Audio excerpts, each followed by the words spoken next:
नमस्कार. निवडणूक रंग या आमच्या विशेष कार्यक्रमामध्ये आपल्या सगळ्यांचं मनापासून स्वागत. लोकशाहीमध्ये सगळ्यात मोठी प्रक्रिया म्हणजे निवडणूक प्रक्रिया, किंबहुना लोकशाहीचा आत्मा म्हणजे निवडणूक. गेल्या काही वर्षामध्ये एकूणच राजकीय संवेदनशीलता आणि राजकीय जागरूकता प्रचंड वाढलेली आहे.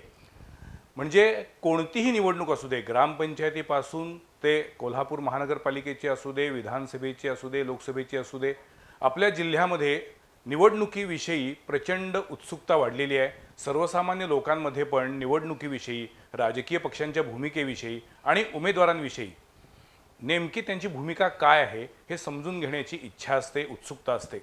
आणि म्हणूनच आम्ही या निवडणुकीच्या काळामध्ये निवडणूक रंग हा उपक्रम सुरू केला आहे. या कार्यक्रमातून आम्ही प्रमुख उमेदवारांना आपल्या भेटीला आणणार आहे आणि त्यांची निवडणूक लढवण्यामागची भूमिका काय आहे, एकूण प्रचारामध्ये ते कोणते मुद्दे मांडत आहेत, मतदारसंघातील त्यांच्या दृष्टीनं प्रामुख्याचे प्रश्न कोणते, या सगळ्या विषयावरती बोलणार आहे.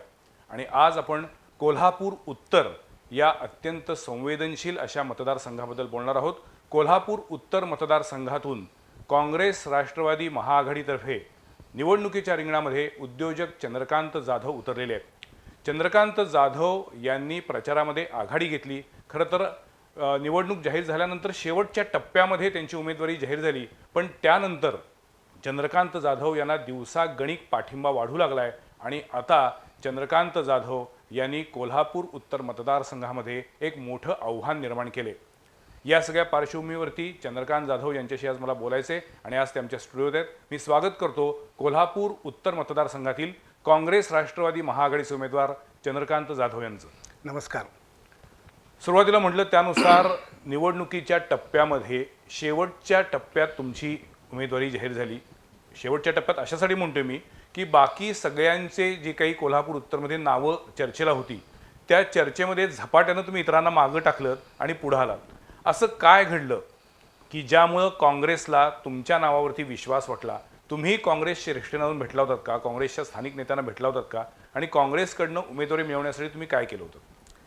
हे बघा, जनतेतनं जी उमेदवारी आहे किंवा जनतेमध्ये जे काम केलेलं आहे, माझं गेली 25 वर्ष जनतेमध्ये काम आहे, लक्षात घ्या. आणि ते काम ह्या लोकांच्या निदर्शनास आलं आणि त्यांनी सर्वे केला की कुठल्या उमेदवाराला निवडून येऊ शकतोय, त्या पद्धतीने तिने माझी उमेदवारी जाहीर केली. पण गेल्या काही वर्षामध्ये सातत्यानं आपण निवडणुकीच्या रिंगणात येणार अशी चर्चा होती.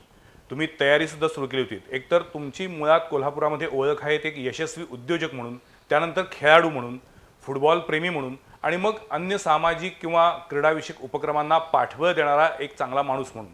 या सगळ्या पार्श्वभूमीवरती तुम्ही निवडणूक लढवणार, पण ती भाजपकडनं लढवणार असे संकेत होते. कारण आपल्या पत्नीसुद्धा कोल्हापूर महानगरपालिकेमध्ये भाजपच्या नगरसेविका आहेत. मग अशावेळी एकाच घरामध्ये पत्नी भाजपच्या नगरसेविका आणि पती काँग्रेसच्या तिकिटावर निवडणुकीच्या रिंगणात, हे मतदारांना पचेल का?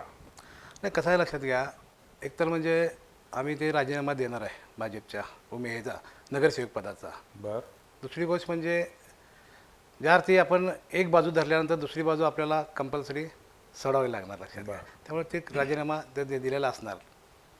दुसरी गोष्ट म्हणजे आपण भाजपमधनं तुम्ही म्हणताय काँग्रेसमध्ये यायचं कारण काय? आता शेवटी कसं आहे लक्षात घ्या, एक आम्ही ठरवलं होतं. काय झालं, गेली 10 वर्ष आपण बघतोय की जे कोल्हापूरचा विकास जो खुंटला आहे ह्याला आणि जे काय निष्क्रियता आहे हे आपल्यासमोर सगळ्यांचे आलेले, लक्षात घ्या. त्यामुळं कोल्हापूर बॅकफुटवर चाललं आहे. बरं. मी एक कोल्हापूरचा नागरिक आहे, लक्षात घ्या. मला समोर दिसतंय हे कोलॅप्स व्हायला लागलं आहे. तर हे कोणीतरी इनिशिएटिव्ह घ्यायला पाहिजे. अच्छा. की या निवडणुकीत उभं राहायची आणि ते प्रश्न पुढं न्यायसाठी करायला पाहिजे होतं. मग मी सगळं बघितलं तर तसं कोण दिसलं नाही की इनिशिएटिव्ह घेताना. म्हणून आम्ही ठरवलं, आम्ही सगळ्यांनी एका बसून बैठक केलेली आहे. आणि त्यातनं ठरवलं गेलं की बाबा चंद्रकांत तुम्ही निवडणूक लढवायची. म्हणून मी इथे उभं राहिलेलं आहे. एक नागरिकांचा प्रतिनिधी हा नागरिकांसाठी असला पाहिजे. अच्छा. ही गोष्ट कधी आढळून आलेली नाही. त्यामुळं नागरिकांचा प्रतिनिधी, लोकांचा प्रतिनिधी, लोकप्रतिनिधी म्हणून मी आता उमेदवारी जाहीर केली. पण मला सांगा, या विधानसभा निवडणुकीच्या तोंडावरती महाराष्ट्रामध्ये काँग्रेस आणि राष्ट्रवादीची आघाडी झाली, तर दुसरीकडं भाजप आणि शिवसेनेची युती झाली. 2014च्या निवडणुकीमध्ये हे चारही पक्ष स्वबळावरती स्वतंत्र लढले होते. जर या निवडणुकीमध्ये आघाडी आणि युती झाली नसती आणि भाजपनं कोल्हापूर उत्तरमधून विधानसभा निवडणूक लढवायची ठरवली असती आणि भाजपकडनं तुमचं नाव उमेदवार म्हणून पुढे आलं असतं, तर तुम्ही भाजप की काँग्रेस कशाला निवडलं असतं? नाही, कसं आहे कशाला असं का पहिल्यांदा भाजपने ज्यावेळी युती झाली त्यावेळी आम्हाला समजलं की तिकीट आपल्याला मिळणार नाही आहे. बरं. त्यामुळं आमचं ठरलं होतं की उमेदवारी ही लढवायची कुठल्या निवडणूक लढवायची हे ठरलं होतं. त्यामुळं शेवटी पक्ष दोन्ही जरी असले तरी समानता आहे, लक्षात घ्या. बरं. भाजप असो किंवा काही गोष्टी त्यांचा एकमेकाचा विरोध आहे, बरोबर. बऱ्याच गोष्टीत विरोध आहे. बऱ्याच गोष्टी तत्त्व वेगळी आहेत, काय लक्षात घ्या, धोरणं वेगळी आहेत. शेवटी महत्वाचं काय लक्षात घ्या, लोकांचं काम करणं हा महत्त्वाचा मुद्दा आहे. पक्ष भाजप असेल किंवा काँग्रेस असेल, लोकांचं काम करणं, लोकांचं न्याय देणं, लोकांचे मुद्दे तिथपर्यंत मांडणे हा महत्त्वाचा मुद्दा आहे.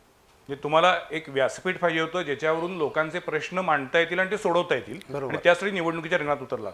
तुम्ही आता म्हटलात की गेल्या 10 वर्षामध्ये निष्क्रियतेमुळे अनेक प्रश्न तयार झाले आहेत, अनेक समस्या आहेत. तुमच्या दृष्टीनं महत्त्वाचे प्रश्न कुठले आहेत? महत्त्वाचा प्रश्न म्हणजे यूथ आहे माझा, लक्षात घ्या.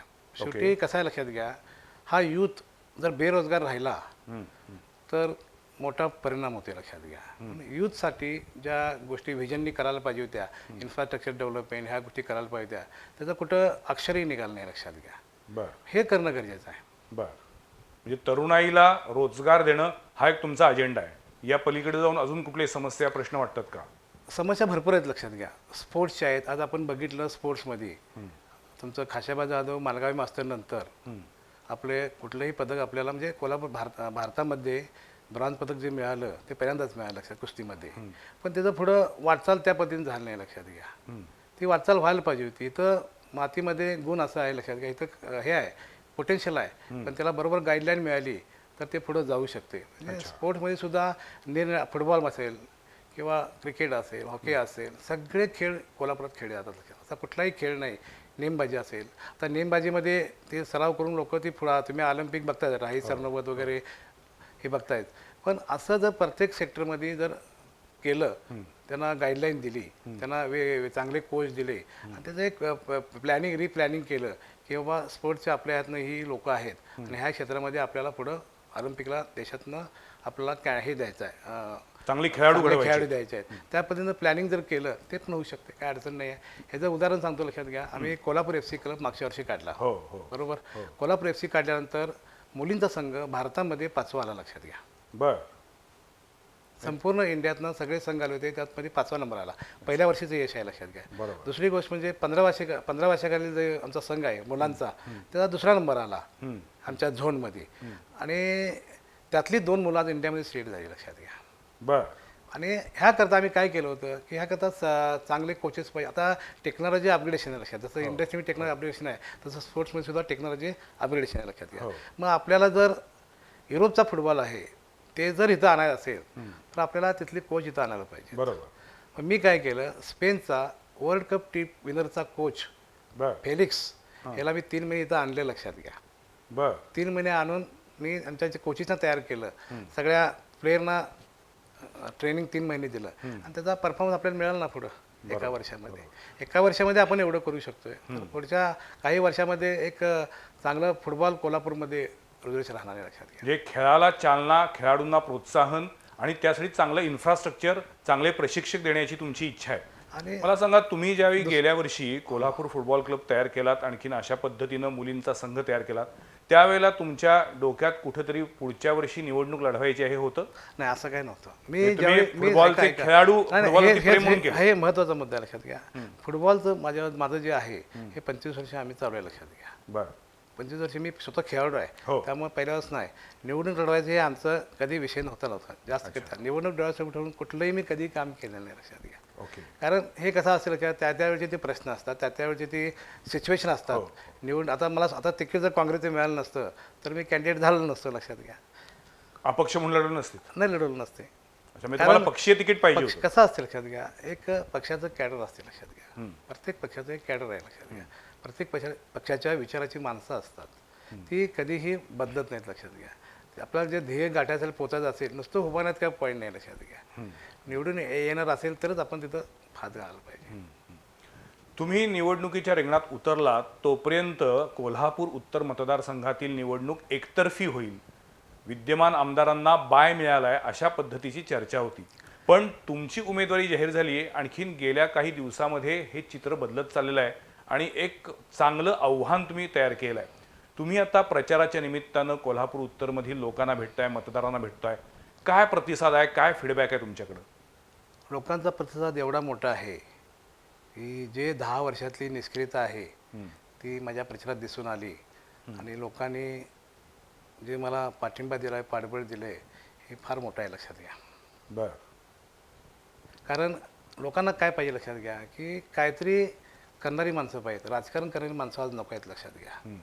राजकारण हा विषय आज उद्या माझ्या रूपाने जर मी निवडून आलो तर राजकारण विषय हा बाजूला जाणार आहे, लक्षात घ्या. कारण आपल्याला देश घडवायचा आहे, लक्षात घ्या. आपलं शहर घडवायचं आहे, आपला महाराष्ट्र घडवायचा आहे. आपल्याला व्हिजनने काम करायला पाहिजे सगळ्यांनी मिळून. प्रत्येक गावामध्ये रिस्ट्रक्चर तुमचं उभं राहिलं पाहिजे. रिस्ट्रक्चर उभं राहिल्यानंतर यूथसाठी आपल्याला काय काय सेक्टरमध्ये आपण काम करू शकतो ते सेक्टर इथं उभा केले पाहिजेत. आणि त्या सेक्टरमधनं लोकांना जे पोटेन्शियल आपलं आहे ते आज आपण बघितलं पोटेन्शियल पर्यटनमध्ये आहे, लक्षात घ्या. पण पर्यटन आपण कधी विचारच केला नाही. आपल्याकडे जे स्रोत आहेत हे स्रोत आपण वापरात आणले. हे स्रोत जर वापरात आणले तर आपल्याला निश्चित लक्षात घ्या की प्रत्येक आता आय टी सेक्टर व्हायला पाहिजे होतं. त्याला कुठेही चालना मिळाली नाही. आज फ्लाईट चालू झालं आहे. आज फ्लाईटमुळं दळणवळण वाढले, लक्षात घ्या. आय टी सेक्टरला भरपूर डिमांड इथे येणार, लक्षात घ्या. तर आम्ही बोलतोय वर्षभर काही लोकांशी, तर लोक आता फ्लाईट चालू झाल्यामुळे इथे यायला तयार व्हायला लागलेत. तर हे आमचं पहिलं गोष्ट आहे की यूथला जे आय टी सेक्टर आहे पहिलं कसं लवकर चालू करता येईल 1-2 वर्षामध्ये, आणि लोकांना इथं कसं इन्व्हाइट करता येईल. आज आपण जर SLK बघितलं तर चांगलं चाललं आहे. आणि इथं कसं आहे, लक्षात घ्या, जे लेबर कॉस्ट आहे ही थोडी लो आहे, लक्षात घ्या. हो हो. त्यामुळे त्यांना ते परवडते, लक्षात घ्या. अन्य शहरांच्या किंवा अन्य राज्यांच्या तुलनेत आपल्या नक्कीच इथं कोल्हापूरला कमी अतिशय आहे, चांगली लो कॉस्ट कमी आहे. मग ही कौशल्याचं मनुष्यबळ आहे. मग ह्याचा फायदा आपण घेतला पाहिजे ना. इथल्या लोकांना काम जर दिलं, हो. ते काम मिळालं तर लोक बाहेर जाणार नाहीत आणि ह्यातनंच प्रगती करून लोक मोठी होतील. आणि सगळी सुबकता जी आहे कोल्हापुरातल्या घरातली, आता मला सांगा, कोल्हापुरामध्ये जी कुटुंब आहेत हे पेटेपाटीतले आहेत. त्या पेटेतनं उपनगरात गेलेली माणसं आहेत. पण कसं होते, लक्षात घ्या की नोकऱ्या कमी आहेत. मग एका कुटुंबात एक जण नोकरी करतो, एक जण, आणि त्याच्यावर बाकी सगळे अवलंबून असतात, लक्षात घ्या. मग ती माय मावली तिचा खर्च बसवायचा, त्याची दिवसभर कसरत असते आणि त्या कसरतीत ती बाहेर पडत नाही. तिला कुठे उसंत आहे, लक्षात घ्या. तिला उसंत कधी येईल, घरात भरभाटी झाली तर, लक्षात घ्या. तर हे करणं गरजेचं आहे लोकप्रतिनिधींना. म्हणजे पूर्ण रोजगार वाढवला पाहिजे तुमचं म्हणणं. रोजगार वाढला पाहिजे लोकांना. तिथं कसं आहे, लक्षात, शेवटी घर चालते कशावर, पैशावर चालते. पैसे जर आत यायला लागले, 100% आर्थिक सुबत्ता वाढली पाहिजे, राहणीमान उंचावलं पाहिजे. ह्या दृष्टिकोनातून प्रयत्न व्हायला पाहिजे, प्रत्येक शहरामध्ये व्हायला पाहिजे. बरं. मला सांगा, तुम्ही स्वतः एक उद्योजक आहात, इतके वर्ष तुम्ही काम करताय. कोल्हापूरचे उद्योजकांचे प्रमुख प्रश्न कुठले वाटतात तुम्हाला? महत्त्वाचा प्रश्न विजेचा प्रश्न आहे, लक्षात घ्या. विजेचा दर. विजेचा प्रश्न आहे. विजेचा प्रश्न काय आहे, लक्षात घ्या की आज तुम्ही बघितलं प्रत्येकाला कॉम्पिटिशनचं युग आहे, लक्षात घ्या. जे आपण कास्टिंग बनवतो किंवा काही ज्या वस्तू बनवतो, वीज ही इंधन म्हणून आपण वापरतो, म्हणजे रॉ मटेरियल म्हणून वापरतो. रॉ मटेरियलची कॉस्ट वाढली की प्रॉडक्ट कॉस्ट वाढली, लक्षात घ्या. मग हे आम्ही सरकारच्या निदर्शनाला आणून देतोय, पण सरकार ह्याच्यावर बोलायला तयार नाही, लक्षात घ्या. आमची कितीतरी वेळा आम्ही जाऊन भेटलो, पण ह्याच्यावर, आणि त्याचं फळ म्हणजे ते 52 खोडींना तिकीटसुद्धा मिळालं नाही, लक्षात घ्या. म्हणजे हे चुकीचं वागल्यामुळं घटना घडतात, लक्षात घ्या. पण जे भाजपच्या नेत्यांनी केलेली कामगिरी एकीकडे तुम्ही स्वीकारताय, मान्य करताय? नाही, कसं आहे, लक्षात घ्या, भाजपची बघा कसा सरकार हे आता लोक ठरतील, लक्षात घ्या. मी एकटा काय सांगू शकत नाही, लक्षात घ्या. भाजपनं केलं, काँग्रेसनं केलं, कोणी केलं, ह्याच्यापेक्षा लोक काय ठरवतात याला महत्त्व आहे, लक्षात घ्या. विकास तुम्ही करायचा, लक्षात घ्या. लोक ॲप्रिशिएट करायचा, विकास केला तर लोक तुम्हाला डोक्यावर घेतात, लक्षात घ्या. खरं आहे. तुम्ही आता काँग्रेसच्या चिन्हावरती निवडणूक लढवताय. एकूण प्रचारासाठी बाहेर पडलाय, दिवसेंदिवस पाठिंबा वाढतोय तुम्हाला, आम्ही बघतोय सगळेजण. पण या सगळ्या प्रचार यंत्रणेमध्ये काँग्रेस, राष्ट्रवादी काँग्रेस आणि मित्रपक्ष यांची जी आघाडी आहे, या सगळ्यांचे कार्यकर्ते, सगळ्यांचे नेते एक दिलानं सहभागी झालेत का? सगळे नेते सहभागी आहेत, सगळ्यांचं काम चालू आहे, म्हणून हा रिझल्ट दिसायला लागला आहे. बरं. कोणते राज्य पातळीवरील नेते तुमच्या प्रचारासाठी कोल्हापुरात येण्याची काही शक्यता आहे? काँग्रेस कमिटी आणि राष्ट्रवादी कमिटी हे सगळं ठरवेल कोण कोण राज्य राष्ट्रीय पातळीवरील येणार की नेते येतील लोक. अच्छा, म्हणजे काही सभा या मोठ्या नेत्यांच्या होणार होणार आहेत. अच्छा. काँग्रेसचा स्वतःचा एक प्रत्येक निवडणुकीमध्ये जाहीरनामा असतो, तसा तुम्ही तुमचा स्वतःचा कोल्हापूर उत्तर विधानसभा मतदारसंघासाठी तुमचा म्हणून काही जाहीरनामा तयार करणार आहे का, आणि त्यातले मुद्दे काय असतील? माझा जाहीरनामा असणार आहे, लक्षात घ्या. माझ्या जाहीरनाम्यावरच ही माझी उमेदवारी आहे आणि पक्षाची धोरणं, बरं पक्षाची धोरणं आणि माझा अजेंडा, म्हणजे मी मतदारसंघात काय करणार. पक्षाचं धोरण हे महाराष्ट्र पातळीवर असतं. माझाच मुद्दा जे असेल ते माझ्या शहराच्या विचार माझा अजेंडा असेल. बरं आणि माझ्या अजेंडामध्ये IT सेक्टर चालू करणे, बरं पर्यटनाला चालना देणे. आज लक्षात घ्या, अंबाबाईचं आणि तिरुपतीचं हो हे मोठं नातं आहे, लक्षात घ्या. हो आणि हे लोकांची भावना अशी आहे की तिरुपतीला गेल्यानंतर अंबाबाला यायचं म्हणजे दर्शन पुरं झालं, असा एक आपला सगळ्यांचा हे म्हणजे समज बनला आहे, लक्षात घ्या. त्यामुळे त्याचा फायदा आपण उठवायला पाहिजे. तिरुपतीला जी 3-4 लाख लोक रोज येतात, ती माझ्या इथे काही येत नाहीत. हो खरं आहे. ते आणणं गरजेचं आहे, लक्षात घ्या. ती जर आली तर त्यांच्या जे ते पैसे रोज किमान पर हेड रोज 2,000 ते 1,000-2,000 ते खर्च होतील प्रत्येक माणसाचे. असे किती पैसे रोज इथं देतील. आणि त्याला लागणाऱ्या ज्या गोष्टी आहेत, वस्तू आहेत, त्या इथं आपण तिला आमच्या ह्या लोकांना त्याचं काम मिळेल, लक्षात घ्या. इथं जर ते व्यवसाय आणि ट्रॅव्हल्स वगैरे हे सगळं चालणार आहे, ते लक्षात घ्या मोठं.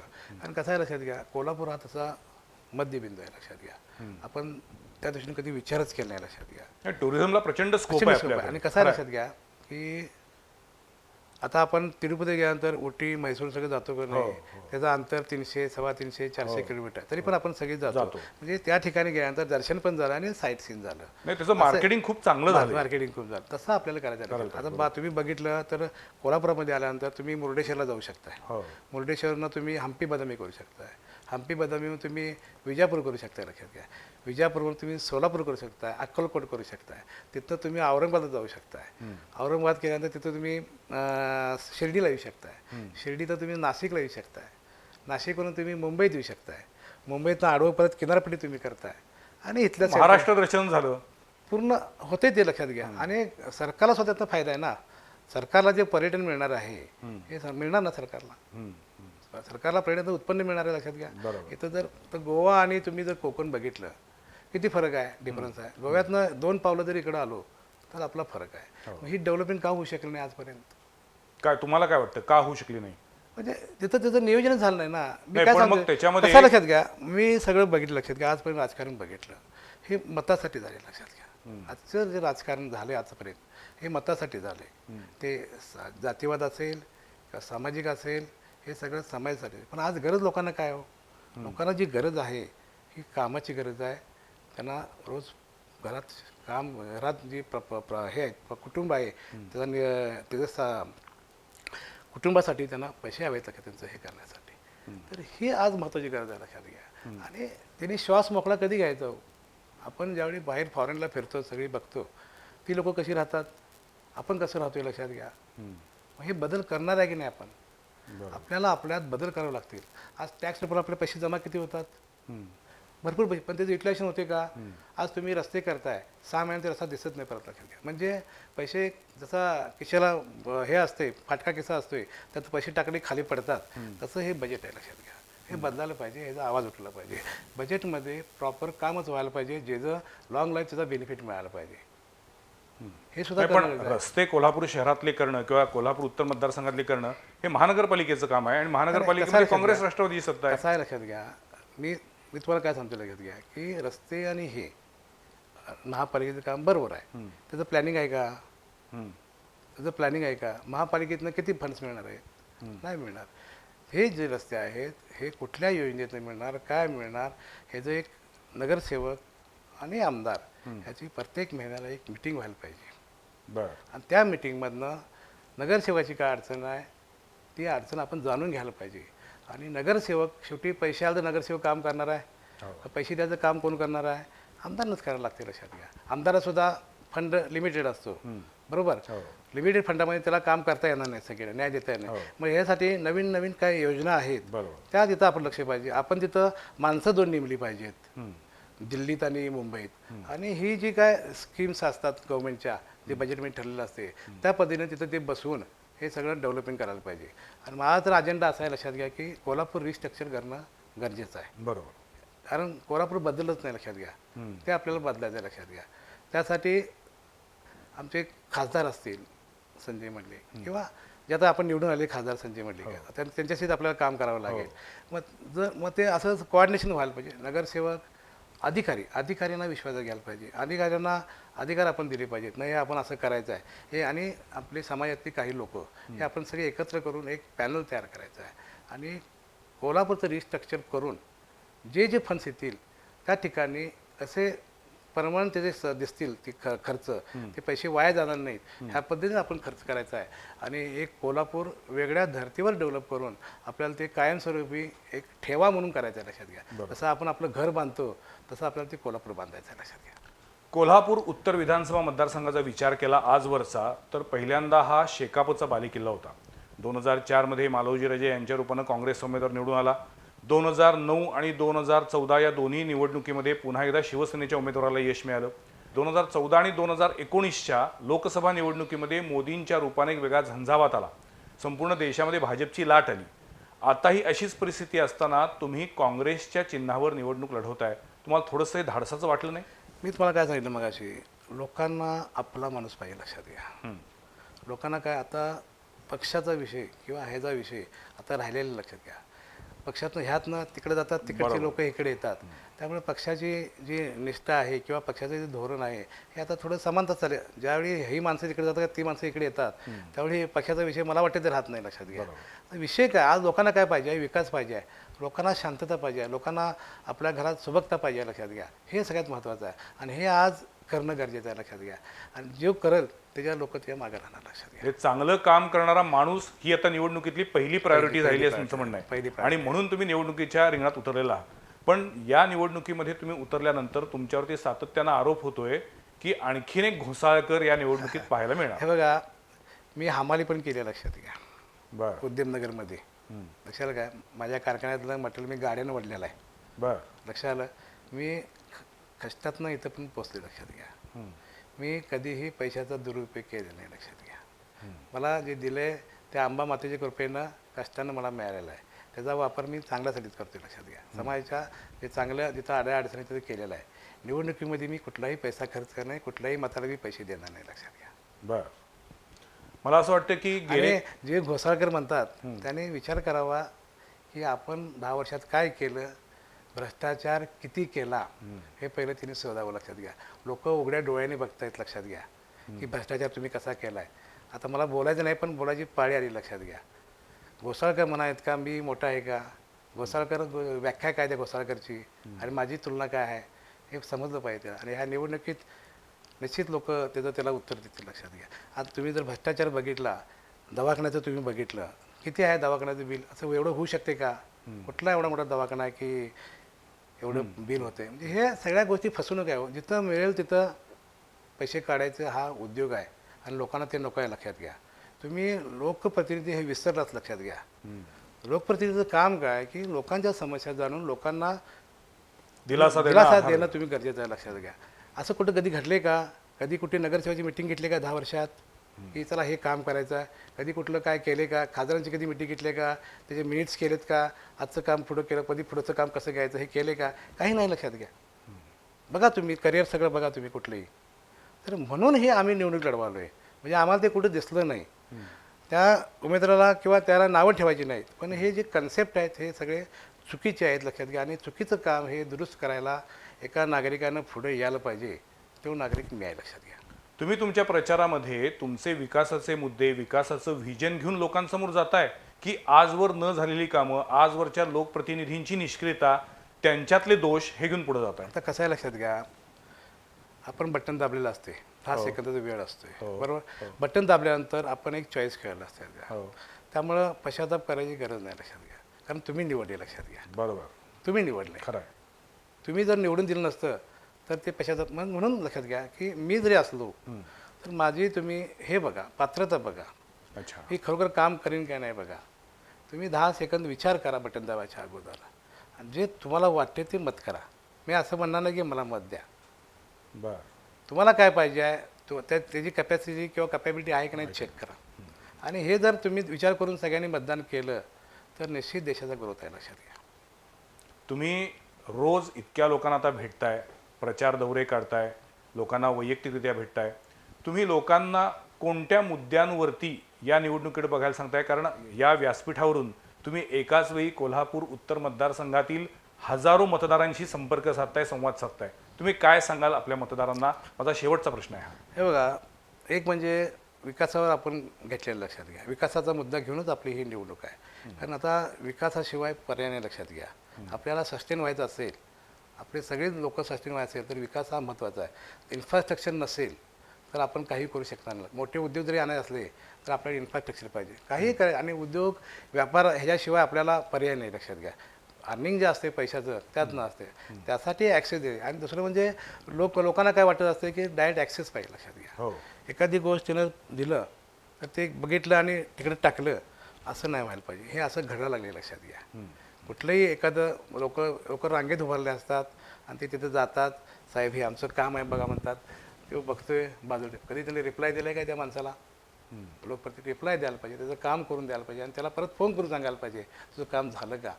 हे ज्या गोष्टी आहेत तर अप्रूव्ह आहे लक्षात घ्या. मनापासून जर काम केलं तर 100% सगळी कामं होतील लक्षात घ्या. असं कुठलं काय नाही की जगाच्या पाठीवर की काम न होणार आहे लक्षात घ्या. हो. आणि लोकांना बळ दिलं, लोकांच्या समस्या सोडल्या तर लोक तुम्हाला का नाही करणार, स्वीकारणार. आणि म्हणूनच तुम्ही आता आणि या उभा आहे निवडणुकीच्या लक्षात घ्या. रिंगणात आणि आलात. विकास म्हणजे यूथसाठी मी फोकस केले जास्त लक्षात घ्या. यूथसाठी फोकस का लक्षात घ्या की मी आता सगळीकडे फिरतोय, म्हणजे गेली 10, 15, 25 वर्ष यूथशी माझा संपर्क आहे लक्षात घ्या. यूथचा माझा मोठा संपर्क आहे लक्षात घ्या. की माझ्या एवढा संपर्क, माझ्या सगळे मित्र यूथ आहेत माझ्या लक्षात घ्या. लक्षात आलं काय? म्हणजे मला अण्णा सगळी म्हणून सगळी थोरला भाऊ म्हणून सगळी मला मानतात लक्षात घ्या. माझं त्यांना सगळ्यांचं गाईडलाईन असते लक्षात घ्या. इंजिनिअरिंग झाला, पास होऊन आला माझ्याकडे, मग पुढं काय करणार आहेस, काय करायला पाहिजे, हे सगळं गाईडलाईन असते माझी लक्षात घ्या. त्याप्रमाणे ती लोक ऐकतात, करतात, त्यांचा यशस्वी पण झाले लक्षात घ्या. आणि म्हणून आपण यूथसाठी करणं गरजेचं आहे. कारण पुढचा जो आहे, आज काय झालं लक्षात घ्या, जगात सगळ्यात यूथचा संख्या असलेला देश म्हणजे भारत आहे लक्षात घ्या. आणि यूथ तरुणाईचा देश. यावर काम व्हायला पाहिजे. म्हणून आम्ही ही कोल्हापुरातून सुरुवात करतोय की कोल्हापूरचं एक रोड मॉडेल होऊ दे की यूथसाठी इथं काय होऊ शकते, बाकी ठिकाणी काय होऊ शकते हे सांगता आलं पाहिजे. अशा पद्धतीनं व्हिजन घेऊन आपण लोकांसमोर जातोय लक्षात घ्या. आणि ते परफेक्टली प्लॅनिंगनं, निर्णय क्षमतेनं हे आम्ही करणार लक्षात घ्या. पण शिवसेनेचा बालेकिल्ला ही कोल्हापूर उत्तरेची ओळख तुम्ही पुसून काढणार? हे बघा, बालेकिल्ला कोणाचं नसतं लक्षात घ्या. माणसं हे आलं त्याचं लक्षात घ्या. एखाद्याचं धोरण पटलं तर ते तिकडे जातात लक्षात बरोबर, घ्या. बरोबर. एक आधार असतो लक्षात घ्या की ह्या लोकांनी केलं नाही म्हणून ह्या लोकांनी निवडून दिलं, त्या लोकांनी केलं नाही परत इकडे ह्या लोकांनी येणार, हे ठरलेलं आहे लक्षात घ्या. म्हणून निष्क्रियता जी आहे, निष्क्रियता लोकांनी जागरूक राहायला पाहिजे. ट्रस्टी म्हणून काम करायला पाहिजे. उमेदवार जो आहे हा ट्रस्टी म्हणून असला पाहिजे, विश्वस्त म्हणून काम केलं विश्वस्त म्हणून काम करायला अगदी पाहिजे, खरं. तर देशाची प्रगती आहे लक्षात घ्या. राजकारण हा विषय मला वाटते ह्या येणाऱ्या काही वर्षात राजकारण दिसणार नाही लक्षात घ्या.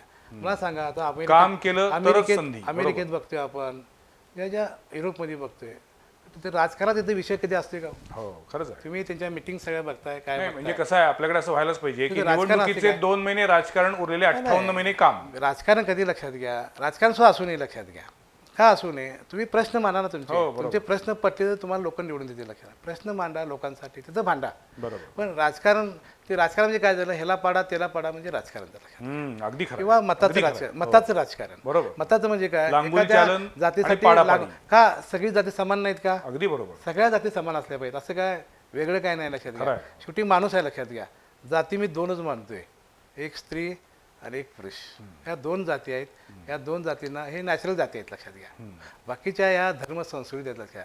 आणि धर्म संस्कृती ह्या त्यात भेद नाहीच आहे. संस्कृती असावी म्हणजे कसं असते लक्षात घ्या. एखाद्या ठिकाणी माणूस जाऊन नाही, पण राहिला, त्या सगळ्या धर्म आणि संस्कृतीचं मूळ एकच आहे, मानवता धर्म. पूर्वज एखाद्या ठिकाणी राहिला असेल आणि त्या ठिकाणी ते कसं ते देवापुढे नमन व्हायचं त्यावेळी ठरलेलं आहे. मग त्याचं आपण काय केलं, त्याला आपण जात म्हणू लागलो लक्षात घ्या. ती जात नाही लक्षात घ्या. आज सुतार म्हणजे काय लक्षात घ्या की सुतार ते काम करतोय, त्याला उपजत ते मिळाले लक्षात घ्या. बरोबर. त्या जात इंजिनियर तर त्याला उपजत मिळाले. ते काही गोष्टींना हे अनुवंशिक हे जे काय आहे त्या पद्धतीने त्याला आपण जातीत रूपांतर केलं लक्षात घ्या. हे बदलायला पाहिजे. जात हे असायला नाही पाहिजे जरा सुद्धा. आणि लोकांच्यासाठी आपलं शहर, आपला देश, आपला महाराष्ट्र, बाहेरनं जग आपल्याकडे बघते प्रत्येक कामावर. आज आपण माझ्या सिव्हिलवरच्या लोकांना सगळ्यांना आव्हान आहे लक्षात घ्या, तुमच्या माध्यमातून जे तुम्ही काम करताय ते तुम्ही देशासाठी करा. बरोबर. आणि जे नॉर्म्स आहेत, कुठे चुकत असेल तुम्ही अधिकाऱ्याला सांगा, साहेब हे असं नाही, असं रस्ता करा. पण जे पैसे तुम्ही खर्च करताय ते परमनंट खर्च व्हायला पाहिजे लक्षात घ्या. ह्या पद्धतीनं जर ह्या कॉन्ट्रॅक्टरने काम केलं तर देशद्रोह आहे हो. हो पैशाचं चांगलं काम चुकी- न करणं ह्या देशद्रोह अगदी आहे खरं लक्षात आहे. घ्या. हो. त्यामुळे ह्या गोष्टीकडे मी फोकस करणार आहे लक्षात घ्या. या सगळ्या लोकांना मी आव्हान करणार आहे की तुम्ही देशासाठी काम करा. तुमचं काम वर्शिप कशा असते लक्षात घ्या. वर्शिप हे बाहेरनं बघत असतात लोक. तुम्ही जे ज्यावेळी पर्यटन येते त्यावेळी ते सगळं बघत असतात वर्शिप कशी आहे लक्षात घ्या. बरोबर त्या तिथं जर आपण कमी पडलो तर मग ती नामुष्कीच आहे. नामुष्की आहे. म्हणजे येणारी लोक फक्त जुना आपण इतिहास काढणार. म्हणजे तुमचा निवडणूक लढवण्यामागचा हेतू विचार पक्का आहे पक्का आहे. आणि निवडणूक लढवल्यानंतर काय करायचं हेही हे नक्की आहे. नक्की आहे नक्की Very आहे. good. त्यामुळे वेगळ्या व्हिजननं काम करायचं आहे. काही चुकत असलेल्या गोष्टी ह्या सगळ्यांना निदर्शन द्यायच्या आहेत तळमळीनं. आणि त्या गोष्टी हे बदल करण्यासाठी माझा आग्रहक्रम राहील. त्यासाठी मला काय वाटलं ते करायला लागलं चालेल. मला वाटतं कोल्हापूर उत्तर विधानसभा मतदारसंघातून चंद्रकांत जाधव निवडणूक का लढतायत, कोणत्या मुद्द्यांवरती लढतायत हे त्यांनी अत्यंत साध्या सोप्या भाषेमध्ये पण अत्यंत मार्मिक शब्दात सांगितलेलं आहे. राजकारण बाजूला ठेवून विकास कामांना महत्त्व दिलं पाहिजे. तरुणाई हे भारताचं सगळ्यात मोठं असं आपल्याला मिळालेलं वरदान आहे. त्यामुळे तरुणांसाठी चांगले रोजगार दिले पाहिजेत. खेळांना प्रोत्साहन दिलं पाहिजे, चालना दिली पाहिजे. उद्योजकांच्या समस्या समजून घेतल्या पाहिजेत. अशा सर्वव्यापी विषयांचा मुद्द्यांचा त्यांनी विचार केला आहे. आणि सगळ्यात महत्त्वाचं म्हणजे त्यांनी सांगितलं असं जातीभेद बाजूला ठेवून माणूस म्हणून माणसाच्या गरजा काय आहेत हे समजून घेऊन त्या सोडवण्यासाठी कामाला महत्त्व देऊन प्रत्येकानं या निवडणुकीमध्ये आपण कुणाला मतदान करणार आहे याचा विचार केला पाहिजे. अतिशय एक चांगलं वाक्य ते बोलले की 10 सेकंद मतदानासाठी असतात. ते मतदान दिल्यानंतर आपण निवडून दिलेला उमेदवार आहे हे आपण विसरून चालणार नाही. त्यामुळे नंतर पश्चाताप करणं, नंतर टीका करणं यापेक्षा प्रत्येक निवडणुकीमध्ये मतदारानं अधिक जागरूक व्हावं, सजग व्हावं आणि आपण कुणाला मतदान देतोय याचा विचार करून मतदान करावं. आज आमच्या स्टुडिओमध्ये चंद्रकांत जाधव आले. काँग्रेस, राष्ट्रवादी, महाआघाडीच्या वतीनं ते हात या चिन्हावरती निवडणुकीच्या रिंगणात आहेत. शिवसेनेचे उमेदवार राजेश क्षीरसागर यांच्यासमोर त्यांनी आव्हान निर्माण केलं आहे आणि ही दुरंगी लढत या मतदारसंघामध्ये होती आहे. मी त्यांना या निवडणुकीसाठी शुभेच्छा देतो आणि तुमच्या पुढच्या वाटचालीसाठी सुद्धा सदिच्छा देतो. थँक्यू. धन्यवाद.